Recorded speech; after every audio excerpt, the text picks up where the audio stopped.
Today I'm going to share a recipe of a simple and delicious broccoli stir fry.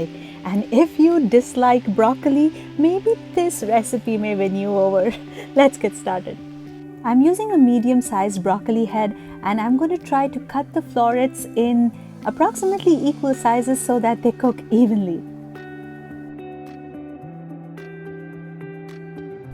Next, I'm going to wash the broccoli florets, and if you have a steamer, you can go ahead and steam the florets for a little bit, or the way I do it is I add a couple of tablespoons of water to a pan, add the florets in, place the lid on, and on low heat, let that cook for approximately 5 minutes.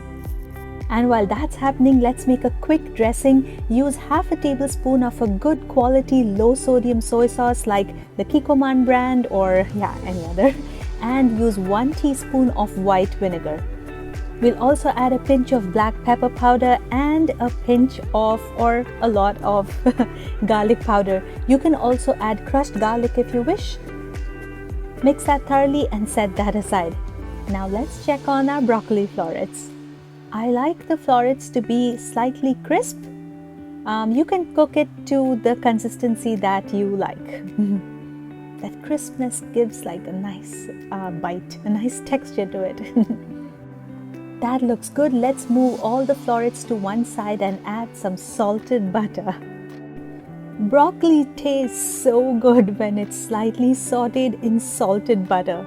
Once it has those little brown marks, you know it's going to taste very good. Now let's pour the dressing that we made and let's equally pour it on the different broccoli florets. Make sure to not directly add it to the pan, if not it's going to just stick and burn. We want the broccoli to absorb that yummy flavor. And that's it. Turn off the heat and shower with some Parmesan cheese or any cheese that you like, because cheese always makes everything better, at least in my kitchen. And my son's favorite vegetable is baki. He loves it and you should try it too. So alright my friends, that's all for today. If you haven't already, check out some of the other recipes on my channel, and if you like them, consider subscribing. I post exciting recipes every week. And don't forget to press the bell icon so the next recipe comes straight to you.